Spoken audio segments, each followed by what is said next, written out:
Biopharmaceuticals are one of the most sophisticated and profitable products on the market. In 2014, biopharmaceuticals generate global revenues of 163 billion. This is about 20% of the pharma market. This is by far the fastest growing rate of the industry. Biopharma's current rate is about 80% of the industry. Any idea how big is that? Not really. My revenue from last year was a bubblegum. How about you share it? No. The efficacy and safety of biopharmaceuticals combined with their ability to address a previously condition incited a strong demand. In some cases, the biggest challenge is to make enough product to sell. It's no surprise that major pharmaceutical companies around the world are increasingly shifting their R&D and sourcing focus into large molecular products. But what is biopharmaceuticals? Basically, it is any pharmaceutical that is manufactured and extracted from or semi-synthesized from biological sources. Those biological sources are many. As the name suggests, they come from plants or animals, and usually they are live organisms such as fungus, or they are active components such as enzymes. And it's part of the role of the chemical engineer to deal with those microorganisms, the catalysts on bioprocess.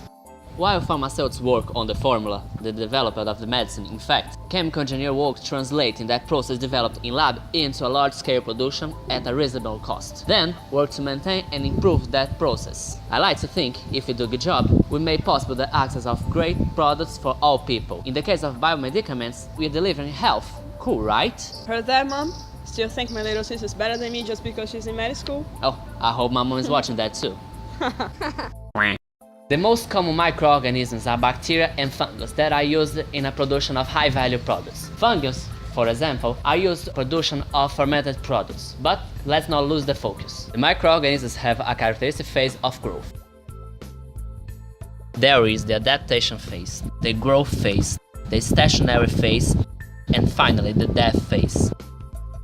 It's really important to know in what phase the substance of interest is produced, because the strategy is to keep that phase as long as possible. So, to maintain these conditions, you have to use a lot of engineering. From someone who doesn't know, it may seem simple. You just have to get a plate, put some nutrients, chill it, and wait for the remedy to be ready. I really hope you don't think like that. You have to create a tank of a continuous reactor. Did you already take biochemical reactors class? Not yet, still studying reactors 1. Rookies. In resume, for the production of penicillin as an example, usually the spores of the fungus are planted and left in a pre-fermenter with agitation. The agitation must not be too fast, otherwise it will damage the fungus. Later, the inoculated microorganism goes to a bioreactor along with the nutritive environment chosen, which is added gradually. Usually, the input streams enter with the correct temperature. The nutrients must be added continuously to maintain the growth phase for as long as possible. That's when the penicillin is produced. The conditions of flow, temperature, and pressure are very important. It should be controlled to maintain our process. So, do you think it's over? You're wrong. After that, we have to isolate the penicillin from the fungal cell and the impurities in the reactor. This process has everything about chemical engineering. All the machinery involved pumps, valves, impellers, heat exchangers, bioreactors, and an infinity of others. So guys, what did you learn today? Have a space against the wind! Oh? No. Chemical engineer rules!